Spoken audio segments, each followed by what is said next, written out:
Salut les amis, la Diamond League, c'est vraiment, on est en plein milieu du cœur de la saison là en ce moment avec Eugene la semaine dernière. Là, on se retrouve pour vous présenter le meeting de Monaco et on va vous présenter un peu toutes les épreuves avec beaucoup de Français au programme. Installez-vous bien, vous êtes dans la chambre d'appel. On your marks. Set.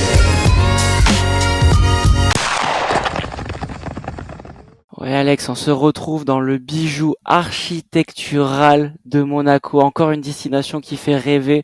Ce stade Louis II construit à flanc de falaise sur la Méditerranée, c'est le petit bijou de la Méditerranée. Moi j'ai eu un petit coup de cœur, je vais pas vous mentir, quand j'ai couru à 1000 mètres en pré-meeting il y a une dizaine d'années, je me suis fait éclater, j'ai fait 4 minutes, mais je me suis régalé dans ce meeting de la Diamond League à Hercules. On se retrouve ce vendredi 11 juillet au stade Louis II. C'est la 10e des 15 étapes de la Diamond League. Encore une fois, un stade mythique, incroyable, inauguré en 1987, capacité de plus de 16 000 places au stade Louis II, créé par la Fédération monégasque d'athlétisme. C'est un lieu qui fait rêver avec ses yachts, avec toutes les montres, avec tout le luxe qu'il y a autour de Monaco. Mais au-delà de ça, c'est une terre d'athlétisme. C'est un meeting qui est ultra réputé, c'est un meeting qui est un des meilleurs au monde. La plupart des athlètes se battent pour participer à ce meeting-là. On annonce des conditions exceptionnelles, très peu de vent avec un petit vent de dos pour les sprinteurs, très peu de vent pour le demi-fond, un grand soleil, pas une grosse chaleur comme d'habitude. Tout va être réuni pour que toutes les épreuves et toutes les stars mondiales présentes puissent s'exprimer au mieux. Ça sera ce vendredi soir à partir de 20 heures sur la chaîne L'équipe. Donc connectez-vous parce que vous allez voir du bel athlétisme. On va commencer par vous parler très brièvement là, du 800 mètres et du 5000 mètres. Ce seront, à mon avis, les deux épreuves phares de ce meeting. Et on vous a fait un podcast spécial sur ces deux épreuves. On a fait un focus parce qu'il y aura beaucoup de Français, il y aura beaucoup d'étrangers de très très haut niveau avec des tentatives de record du monde, de record d'Europe, des minima pour les Français à aller chercher. Donc allez écouter notre podcast sur le 800 et le 5000 mètres, le focus 800 et 5000 mètres de Monaco. Nous, on va enchaîner, on va commencer directement par vous parler du 110 mètres haies, qui à mon avis sera une des courses vraiment phares de ce meeting, puisqu'il va y avoir un plateau de dingue. Tout simplement, il y aura les 4 meilleurs Américains du moment, il y aura 2 Français, Sacha Zoya qui revient de blessure et Willem Bellossian qui est super régulier en ce moment, qui a encore fait 13,25 là dernièrement à Nancy, qui tourne autour de 13,20 cette saison. Je pense que ça va être le moment pour lui aussi d'accélérer la cadence à quelques semaines des championnats de France élite où il faudra être performant pour valider et composter son billet pour Tokyo. Zoya, il a fait un bon début de saison, on en a parlé pas mal dans nos podcasts parce qu'il était présent sur le Grand Slam Track, il avait battu son record, il a fait 13,06 en tout début de saison, donc c'était intéressant, il a eu des petits pépins physiques, au tendon d'Achille notamment, là il revient, il est annoncé. Il est annoncé. Est-ce qu'il sera là? Je ne sais pas. Parce que bon, c'est pareil pour lui, l'objectif, hein, c'est les France élites et composter son billet pour Tokyo, donc à voir. Et il y aura les 4 Américains, les 4 cadors du moment en ce moment, avec Holloway en tête de gondole, mais il y aura aussi Cordell Tinch, la révélation de l'année et le nouveau shérif en ville. Il y aura Dylan Bird aussi, la révélation qu'il y a eu au Grand Slam Track, et Trey Cunningham, est-ce qu'il va enfin briser la barrière des 13 secondes, lui qui a déjà fait plusieurs fois 13,00. Cette course, pour moi, elle m'excite beaucoup parce qu'il y a tous les coureurs qui ont déjà fait moins de 13,07 au 110 mètres haies, ce qui est une très très belle performance. Ils font partie des meilleurs au monde all-time. Franchement, cette course-là, j'ai vraiment hâte de la voir, et notamment de Cordell Tinch qu'on avait vu en 12,87, meilleur performeur de la saison en 2025 en Chine. Après, il avait fait un tout petit peu plus de 13, mais cette course-là, c'est une des courses les plus relevées de l'année. Je pense qu'on va taper du moins 13 et j'espère que Cordell Teach et nos Français vont pouvoir aussi taper moins de 13. Le petit point d'interrogation, c'est Sacha Zoya. Tu l'as dit. Willem Bellossian est autour de 13-20, 13-25. Tu l'as dit aussi, nos deux Français, ils devraient être aux avant-postes. J'espère qu'ils vont avoir de très bons couloirs et qu'ils vont être ramenés par les Américains, parce que 4 Américains dans une course en France, à Monaco, franchement, ça me ferait mal au cul que ce soit pas un Français qui gagne et que ce soit les Américains. Sacha Zoya, j'espère qu'il est bien remis parce qu'il peut taper peut-être à moins 13 dans cette course.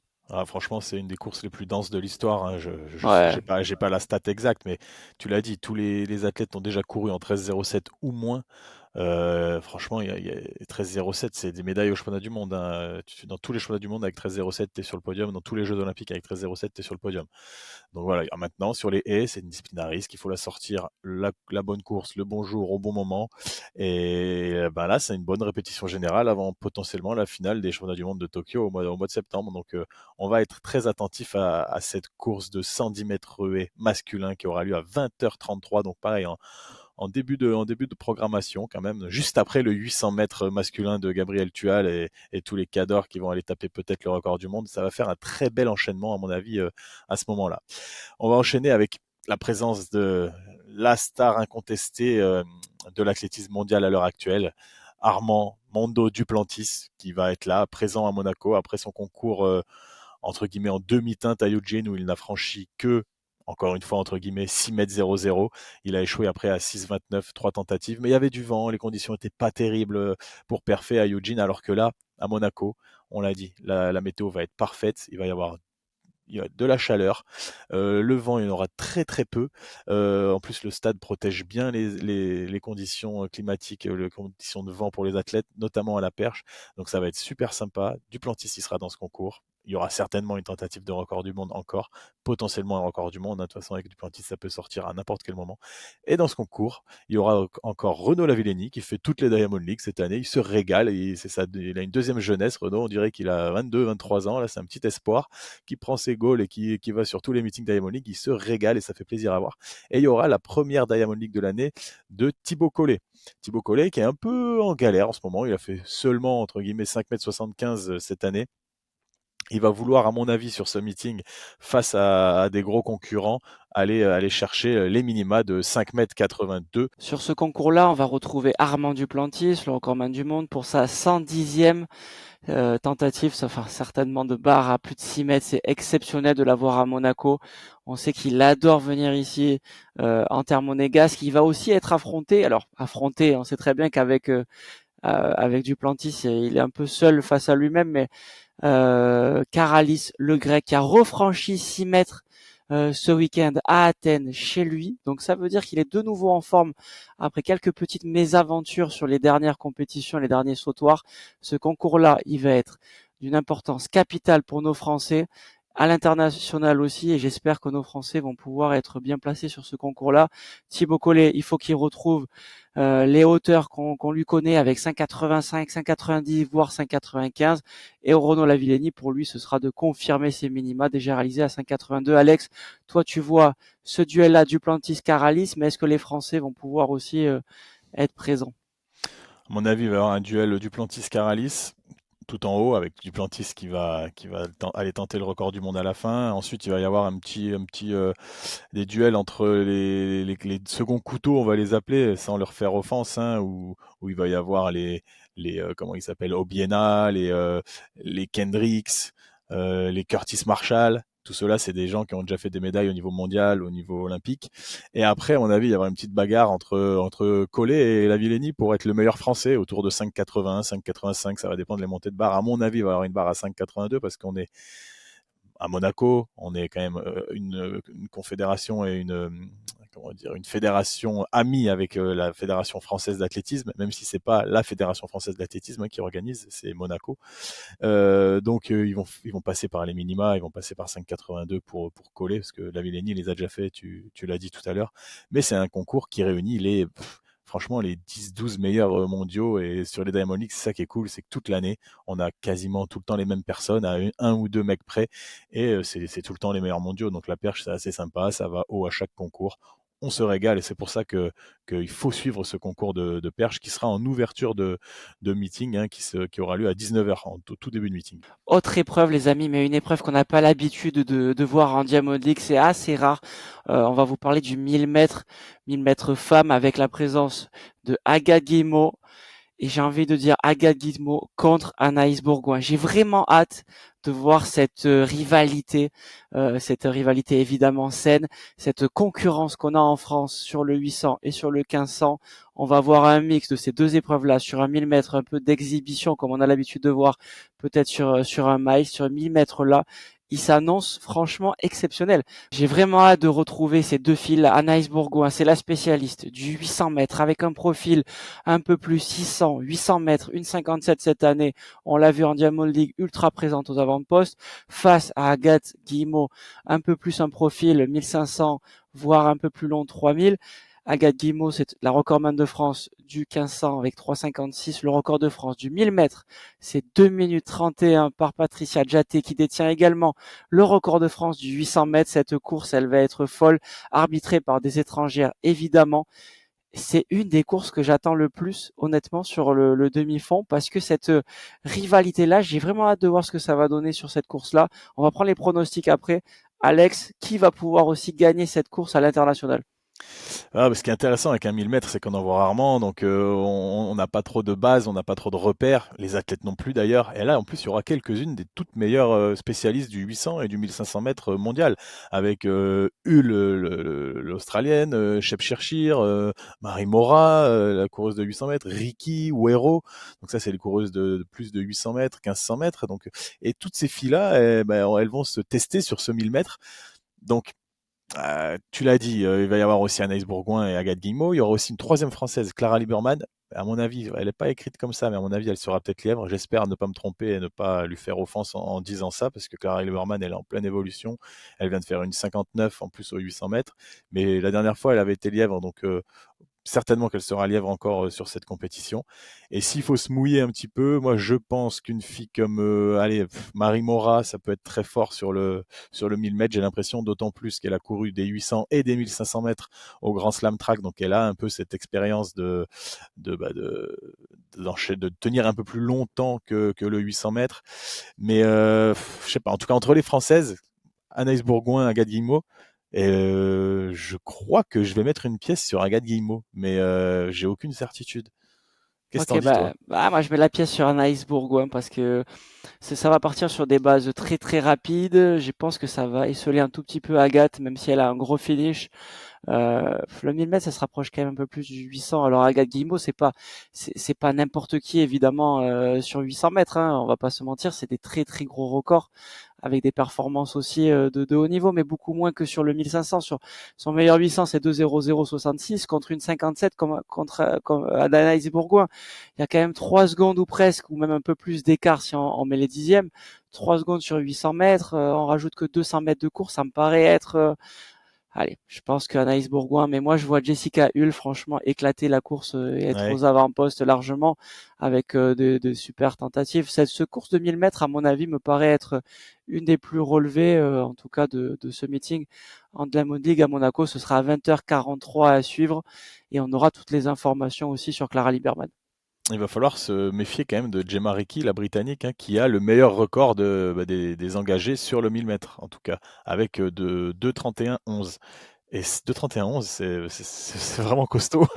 C'est une fille qui a déjà fait une 55 au 800 en même temps, donc c'est logique. Peut-être que le record de France, tu l'as dit, de Djaté est en danger. Je ne sais pas si c'est vraiment à la portée de nos deux Françaises.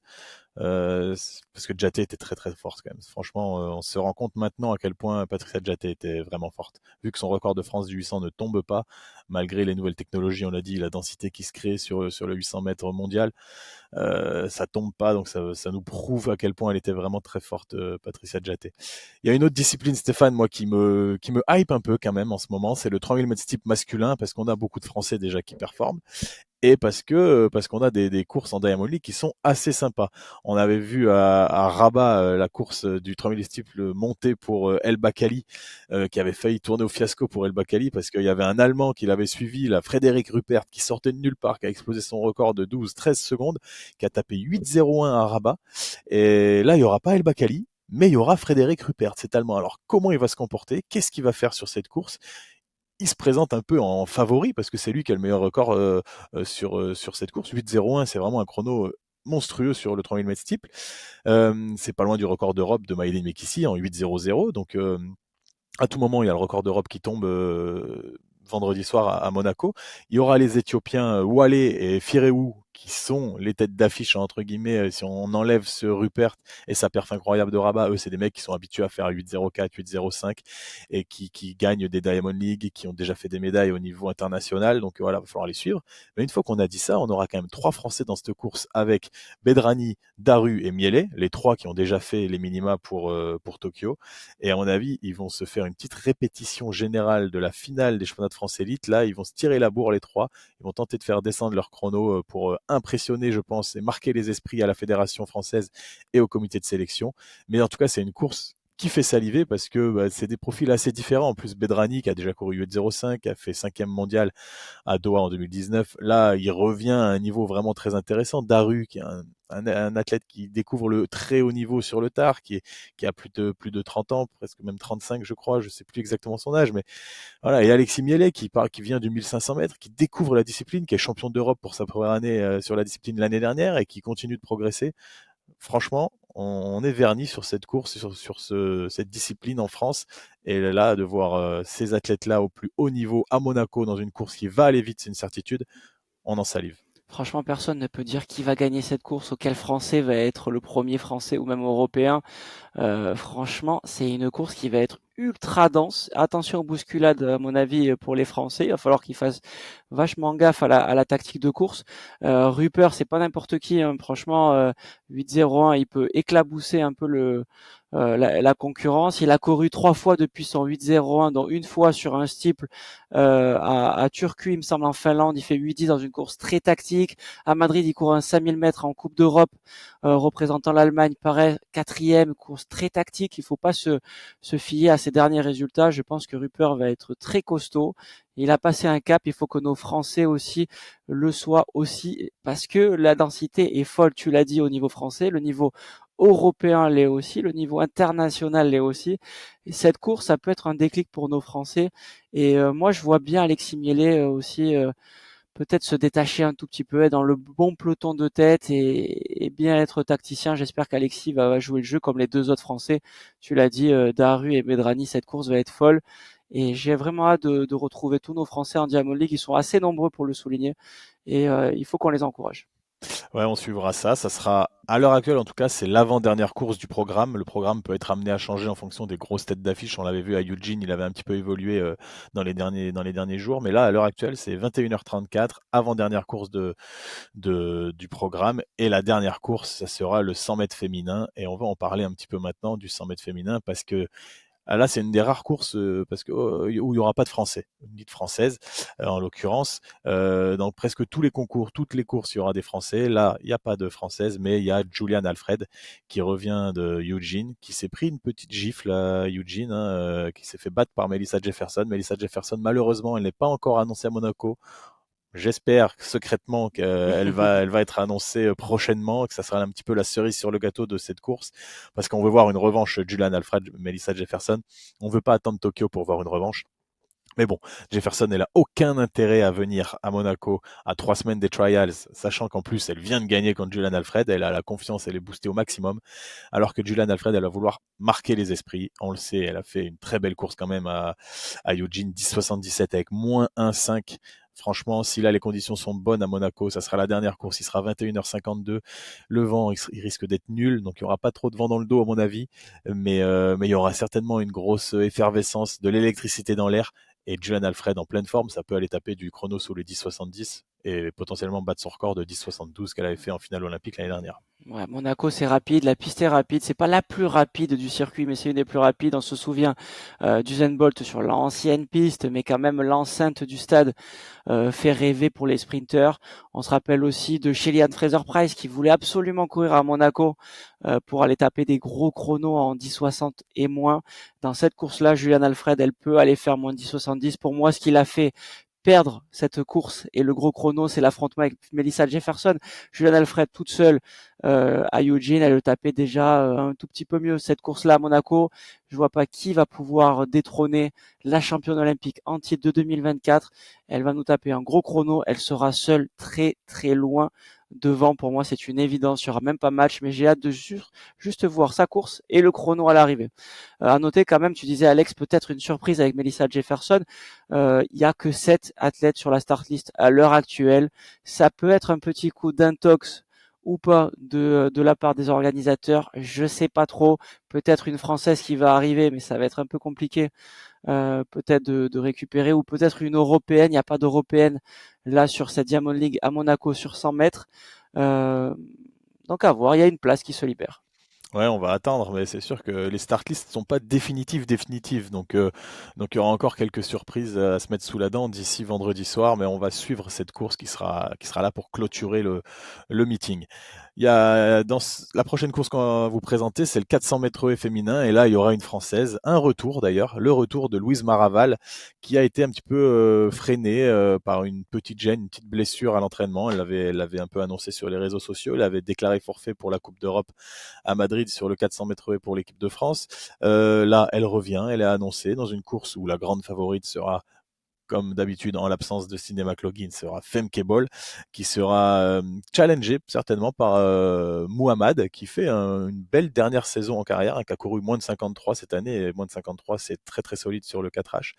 Et il faut faire attention, dans cette course, il y aura quand même la vice-championne olympique, Anna Coquerel, qui avait battu Femke Bol en finale des JO de Paris, qui sera présente. Anna Coquerel, qui a un début de saison un peu compliqué, avec une perf sous les 54, mais pas un chrono à la hauteur de son talent, elle qui a déjà couru en 51, donc elle va être capable, j'espère, d'accélérer un petit peu la cadence, Anna Coquerel, pour aller, pourquoi pas aussi, challenger Mohamed et Femke Bol à l'avant de cette course. C'est une très belle course qui nous attend franchement à Monaco sur le 400 mètres haies. Moi, vraiment plaisir de revoir Louise Marava. J'espère que l'organisateur va lui accorder quand même un bon couloir, ce qui devrait être le cas parce qu'elle n'a pas le moins bon chrono de cette course, même si son season best il est pas exceptionnel, 54,86, ce qui fait d'elle la moins bonne des participantes sur le season best, mais sur le personal best et son record personnel réalisé l'année dernière en 53,71, elle fait partie quand même, je veux dire, du milieu, et j'espère vraiment qu'elle va pas être au couloir 1, qu'elle sera dans un couloir un peu entre deux, et ça devrait être une super course. Moi, je vois vraiment pas Funky Ball perdre cette course-là. On l'a vu à Madrid, exceptionnel sur 400 mètres, 49, 48, dans une très très belle course à Madrid sur une piste très rapide. Monaco, franchement, ça lui tend les bras. Je pense qu'elle va écraser la concurrence, même si moi, je sais que franchement, Coquerel, elle peut aussi faire un peu des miracles aussi si elle se remet bien dedans. Donc, à voir ce qui va se passer sur cette course. Ce sera à 20h04. Rappel, Louise Maraval versus peut-être aussi les minima pour les championnats du monde de Tokyo qu'elle n'a pas encore réalisé cette année. Les minima qui sont de 54-42. Ouais, elle en était pas loin pour sa course de rentrée, donc c'est vrai qu'elle, ça va être son objectif, je pense, et ça va être intéressant à suivre. Et il y en a un qui va courir après les minima aussi, c'est Thomas Gogua au triple saut masculin, et il a gagné la Coupe d'Europe par équipe à Madrid avec 17 mètres 00. Il avait fait une belle performance aussi à Charletti à plus de 17 mètres. Les minima, c'est 17 mètres 13 en France pour l'instant. Il y a seulement Melvin Raffin qui les a réalisés au centimètre près. Et là, Thomas Gogua, il va être contre les 5 meilleurs mondiaux. Il va y avoir les Cadors, hein, Pichardo, Diaz Hernandez, Zango, il va y avoir Hess, l'Allemand aussi. Donc vraiment, ça va être un concours assez intéressant à suivre. Et l'objectif de Thomas Gogua, on va pas se mentir, ça sera d'aller chercher les 17 mètres 13 et faire la meilleure place possible. Après, face à ces gars-là, Diaz Hernandez, il a déjà sauté 17,75. Pichardo, il est un peu moins bon cette année, mais à mon avis, il va monter en puissance pour Tokyo. Mais c'est un mec qui a déjà fait plus de 18 mètres. Zango, c'est pareil, il prépare Tokyo pour a priori la dernière saison de sa carrière. Donc Gogua, objectif minima. Objectif minima, tu l'as dit, Melvin Raffin, j'espère qu'il va être rajouté à cette start list pour voir deux Français. À ce jour, il n'y a que 6 noms sur la start list de Monaco, donc cette start list, elle va bouger, ça c'est une évidence. Melvin Raffin, pourquoi pas, franchement, sur ce qu'il a montré, en tout cas, il ferait partie des meilleurs Européens. Thomas Gogua, il doit réaliser vraiment la performance à Monaco. Ça se rapproche petit à petit. Il faut pas attendre les élites à Talence pour compter sur ça. Il faut les faire avant. Il lui lui reste pas 10 000 concours. Les élites, ça arrive rapidement. Il y a plus de compétition en France après Monaco sur le triple saut, en tout cas de ce niveau-là et des organisations vraiment de très haut niveau. Donc il va falloir qu'il bouge à l'étranger, autant qu'il fasse les minima vendredi, et j'espère voir 2 Français aussi sur cette Diamond League. Et Zango, quand même, incroyable de longévité, incroyable de régularité aussi, toujours à plus de 17 mètres.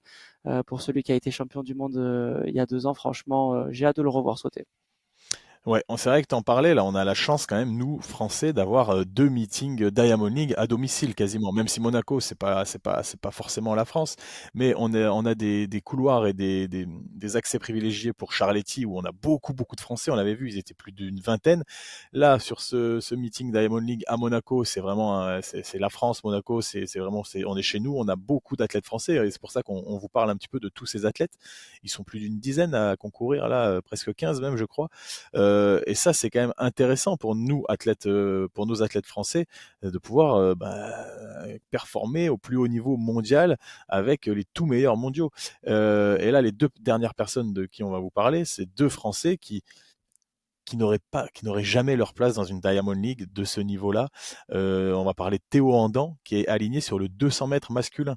Lui, le spécialiste du 400 mètres, qui déjà sur 400 mètres, je sais même pas s'il a déjà fait une Diamond League, Théo Andan. Certainement qu'il a dû avoir un couloir peut-être une année. Mais voilà, je pense qu'il même sur sa discipline, il a peut-être jamais fait de Diamond League. Et là, on l'invite à Monaco sur le 200 mètres. Alors c'est une très bonne chose pour lui. Je pense qu'il doit être content, d'autant plus que lui, c'est son club Monaco. Il est monégasque, il est licencié à Monaco, donc c'est un cadeau à mon avis qui lui est fait de courir à Monaco sur le 200 mètres dans une course qui va être assez incroyable en plus parce que il y a Tebogo, on l'a vu à Eugene, il a mis les points sur les i et les barres sur les t. Il a dit ok, on s'est un peu foutu de ma gueule en début de saison, maintenant je reviens montrer qui c'est le patron. Et il a montré ça, 19,76, tout en relâchement, c'était beau.